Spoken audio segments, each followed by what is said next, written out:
People are always asking me, how long does it take to make a guitar? And I'm really not sure. I've tried calculating those measurements at one point where I would keep track of every minute I spent in the shop, but that didn't work out too well. The second question I'm frequently asked is, where do I get my wood? Well, I've had my eye on this piece of maple for quite some time now. Do you know that that just measured 5 feet around and it's 5 feet tall before we get into the limbs? Oh man, there's at least 6 guitars sitting in that tree there that would be fun to make.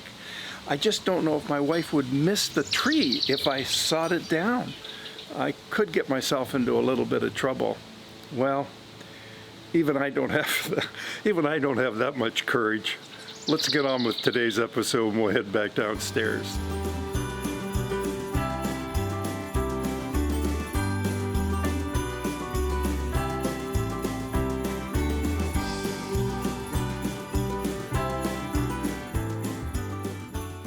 Hi, welcome back. We're downstairs now, back in from the garden. And what we're going to do right now is we are going to take this top and we're going to cut the outline on the bandsaw in a minute.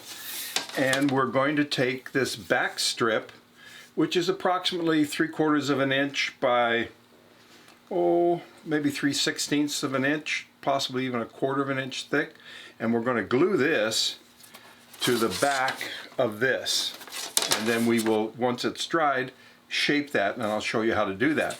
But before we get there, what I need to do, and I put my glasses on for this because I'm looking at this. This is pretty darn smooth, but that's not good enough. I'm going to run it through the sander just to make sure that it's dead flat, really smooth, so when I glue it to the back, I have a good connection and it's never going to be a problem in the future, because you don't want that to come off at any time in the future. So we're going to do that, and then following that, what we'll do is we'll get into doing some bracing on the back, and I'll show you how we do that shortly. So let's head over to the thickness sander.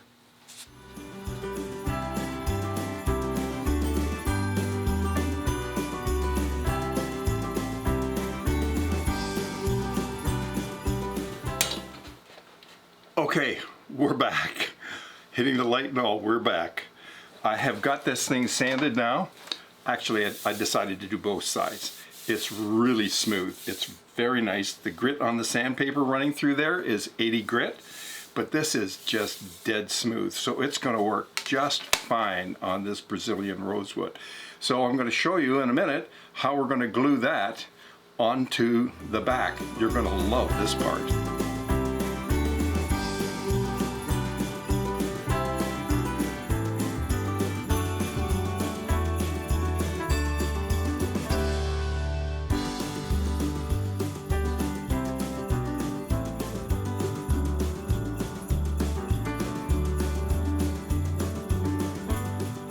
I don't throw this out because this could actually be joined and could be used in the future for a rosette or something of that nature across here, and the offcut pieces up here could possibly be used as a cap plate on the bottom of the neck when we're finishing that up later on in the build.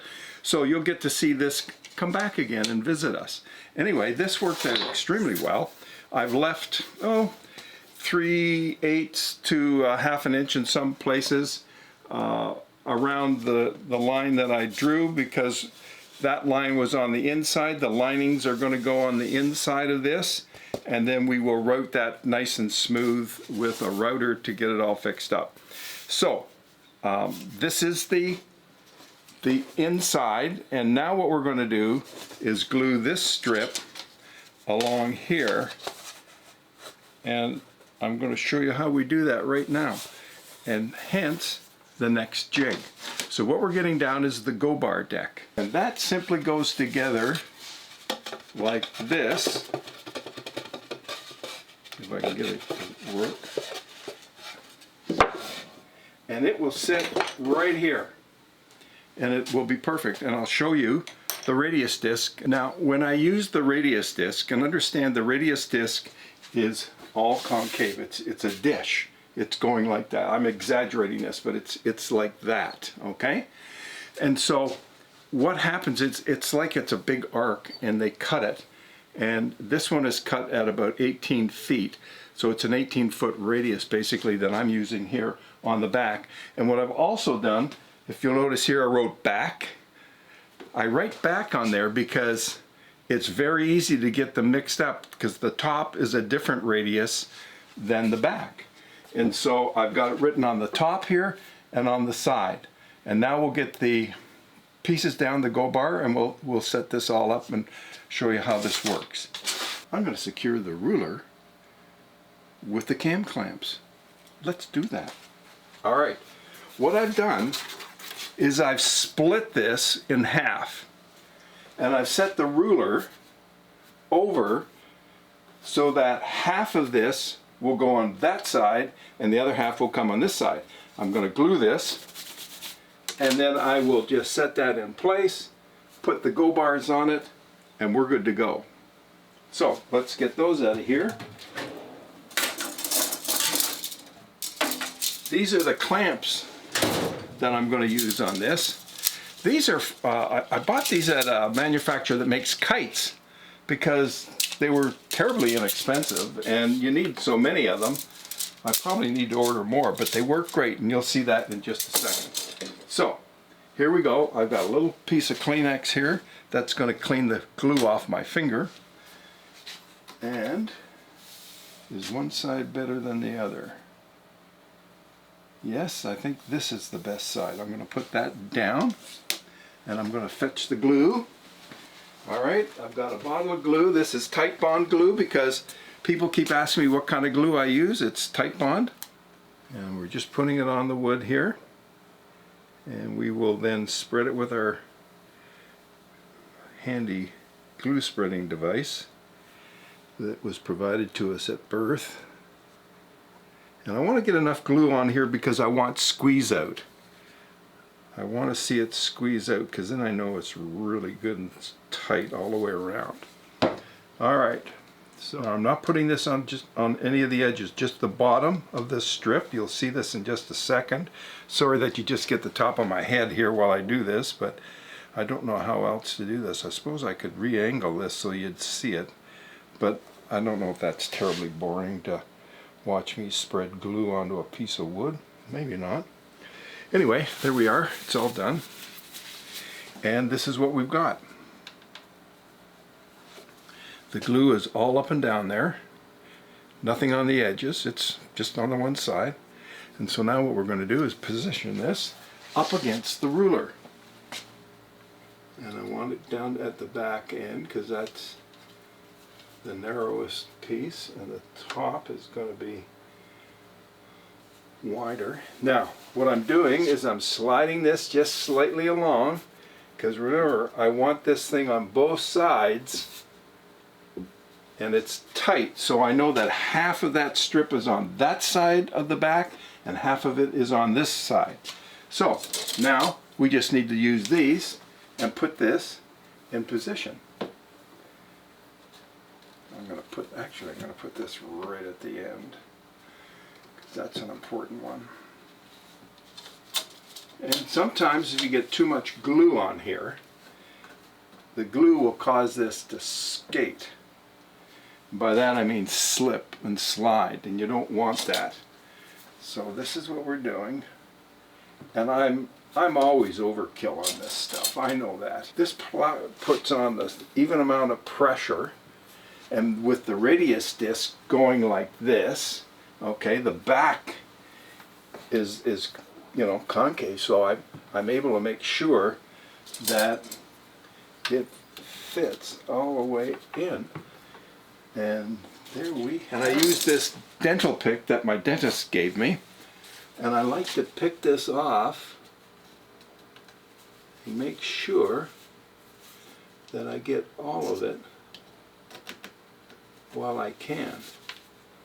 Some people use a piece of wood. They just simply cut a piece of wood on an angle, and then they wrap this around the angle, and then off it comes. We just have to leave this before we can take it out of here, And so that really concludes what I have for you today. Here's what we've accomplished today. I've cleaned up all the squeeze out on the front of the strip and on the back side of the strip. We've taken the clamps off the ends because we don't need them anymore.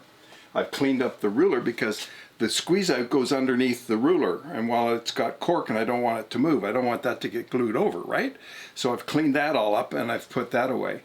And so it's now just a case of leave this for a few hours and let it set up and dry, and on the next video we'll come and take it all apart and start sanding it and shaping it, and I'll show you how we're going to do that. It's really neat. So we've come to the point where it's time to subscribe. If you haven't, it's down, I don't know, I guess I'm doing it. It's down one of these sides here, like this, in the corner. And if you'd be so good as to subscribe and hit that notification button, that would be wonderful. And if you like this video, by all means, hit the like button with the thumbs up, because I appreciate that, and that gives me more time to do some other things because we've got it all right and I don't have to keep going back. By the way, on this video, which is going to be aired, I think, on Wednesday, I'm going to have a number of links in the bottom. I'm going to link my Instagram. You'll see over 1,000 pictures of the various stages of the guitar build if you're interested in going blurry-eyed and thinking, oh my goodness, this guy's insane, and you're right. But there's a whole whack of pictures there if you want to follow me on Instagram. I continue to take pictures and put them up there. And I'll give you a link to the Twitter account, and I'm going to put my email address in there as well, so that if you have questions, you can email me, because we're going to do in a future episode a question and answer time together, right?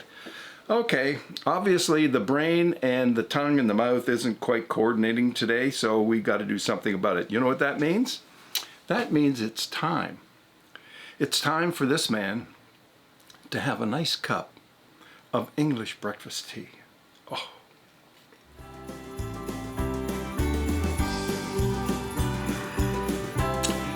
That is just so satisfying. It is so good. I wish you could be here to join me with this. Get some English breakfast tea. You'll enjoy it. Well, that's it. Bye for now. I'm out of here.